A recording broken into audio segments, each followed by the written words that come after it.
Have we really gotten to this point? Why do people hate me? Hey everybody, it's Jamal here, and welcome back to my Creepypasta review series. Today, we're reading the biggest piece of anal fuck I have ever read. Yo Gabba Gabba, Mario's Fury. Okay, I already talked about how bad it is that no one should read it. But people read it anyway, and now they want me to suffer too. They didn't listen. Although it's not their fault. If anything, it's mine. I only showed a snippet, I only showed a paragraph of this piece of shit. Even though I talked about it at great length, it didn't do any good. I called it a piece of shit. I called it an awful pile of steaming goat shit. But that was honoring it. I could have said anything and it wouldn't have mattered. I could have taken a shit on it. But my own shit would be offended to lay on this loathsome piece of filth. Nothing I have said, or anyone else has possibly said about this shitwad of a story, could do justice. It must be read. And that's why I'm here, to torture myself, to show you how bad it is. That way you won't have to suffer the dishonor of reading this pile of bullfuck. And I'm guessing this was made by the same writer who made the other two shitty Mario XO Gabba Gabba stories. And they said today's story is going to be so amazing. See, this... Okay, this is the biggest lie you will ever hear. In fact, it's so bad, apparently no one watched it because it just cut straight to this fucking DVD. Then after a few trailers and frogs warning us about something, we get to the main episode. So you get a warning, and then apparently it assumes that you have a feeling that the intro is going to be normal. Which is weird because most of these shitty stories don't have a normal intro. Although I will give it this, it at least has, the audacity to show the timeline. A sensical timeline to show. So after a very shitty intro, we get the title card, which was apparently read by Bowser. And then, after DJ Lance greets the audience, we see Mario going to his dimension to get a snack. Fat fuck. And then we get the reason for why he turns into a bloodthirsty two-horned devil.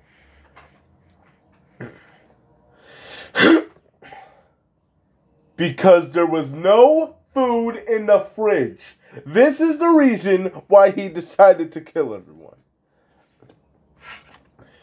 Okay.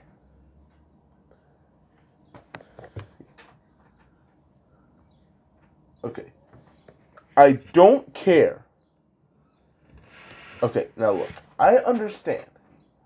I know a lot of the stories I've read were piles of shit, but they at least had some kind of sentimental side to them. The reason for its hate, the reason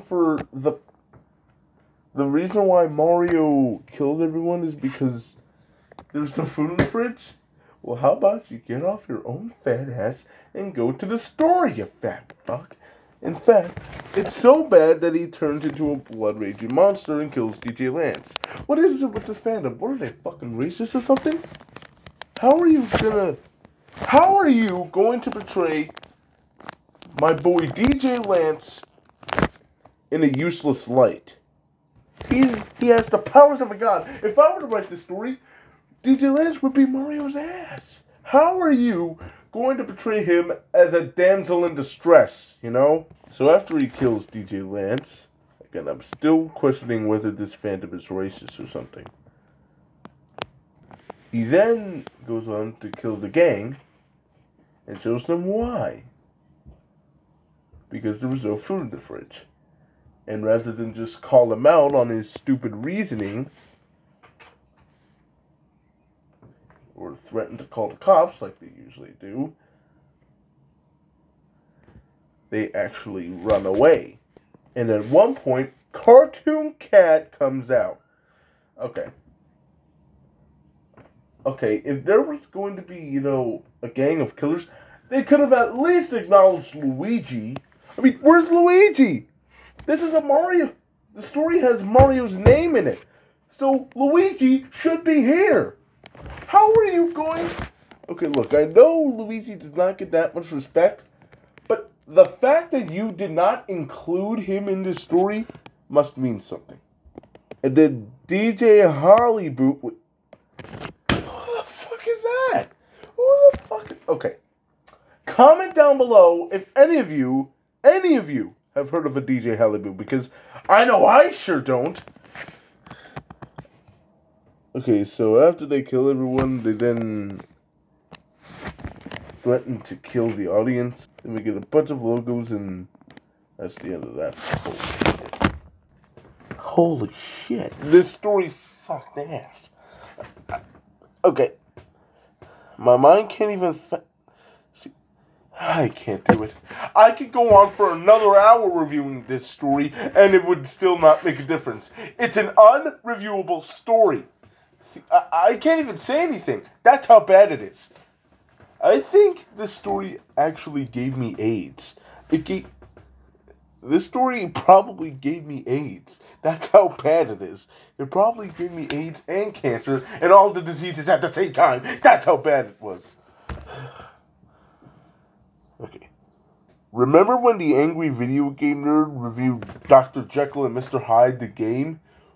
Well, little did he know that something similar was about to happen years later, but not in the form of a game console, but in the form of some rando typing away at their computer writing the worst thing to ever be brought into this world.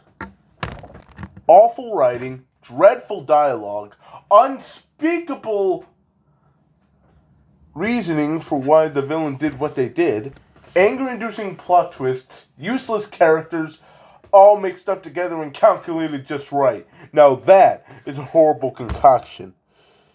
God, I gotta get this thing out of the world before other people see it. This thing sucks ass. Wait a minute. Of course. That's it. That's all I have to do. I have to fight this piece of shit once and for all. That phrase told me what I had to do. That's the phrase it all comes down to. That's where it all started. The story was ass. This game is ass. James Rolfe taught me everything I needed to know. You know what else he taught me?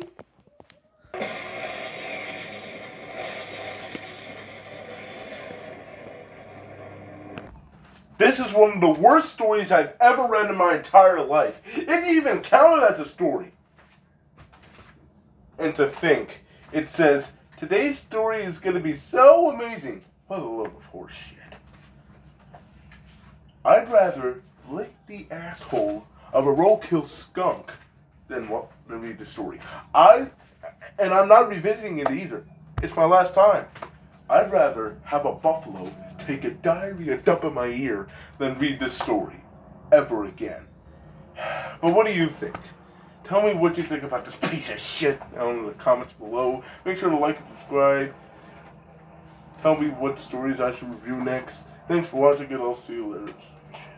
God, this story sucked.